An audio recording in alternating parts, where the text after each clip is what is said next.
Hey guys, welcome to episode 9 with OM Joe. So, on my previous video, I've discussed the common mistakes of the BPO newbies and how to avoid them. On this video naman, I'll discuss common mistakes ng mga BPO professionals transitioning to the EA or VA work. Alright? So, ito siya. Mistake number 1, thinking freelancing or being an EA or VA is easier than BPO. So, remember guys that in BPO, you have structure like you have team leads, you have metrics, you have targets, you have fixed schedules like your breaks and lunches, right? In freelancing, ikaw yung structure. Meaning, you'll manage your own time, deliverables, and accountability, right? So before shifting, prepare to be more independent and disciplined kasi it's not easier, just to be very clear. It's just a different kind of hard. So mahirap pa din. Different lang siya. Different game, kumbaga. So that's mistake number 1. Mistake number 2, not understanding the client mindset. Like not understanding how the client thinks. So sa BPO, 'di ba, may mga SOPs, may mga QA guidelines ka na i-follow. Dito sa freelancing, client expect initiative from you. They won't always give you the step-by-step guide or even instructions. They're gonna trust na you'll figure things out. Okay? And yun talaga siya. Just because marami silang inaasikaso. They don't have the time or talagang yung expectation nila is plug and play na kayo. Okay? Kasi yun yung ibubuka nyo when you look for clients, right?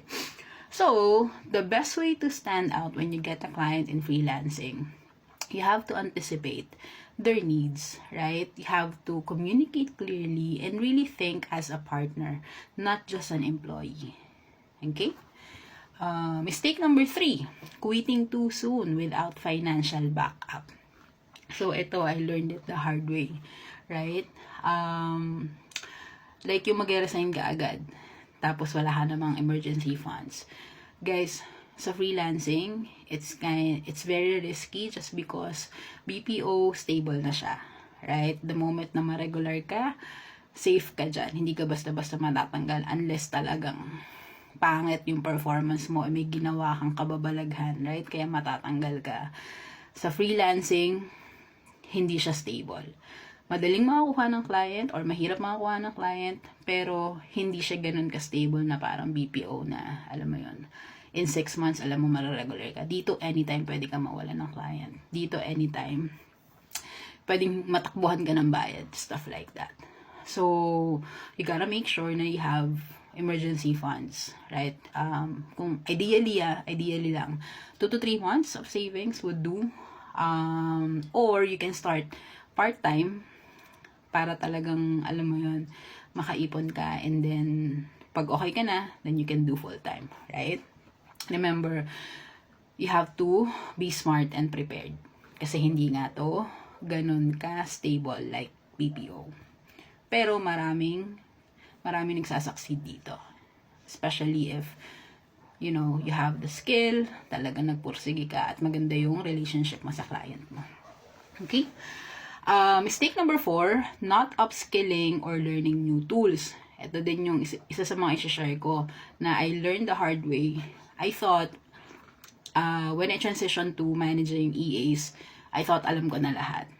But I was wrong. Sobrang daming tools or variety of tools and learnings yung freelancing. Like for example, sanay ako sa Google Workspace, sanay ako sa Excel, mga reportings.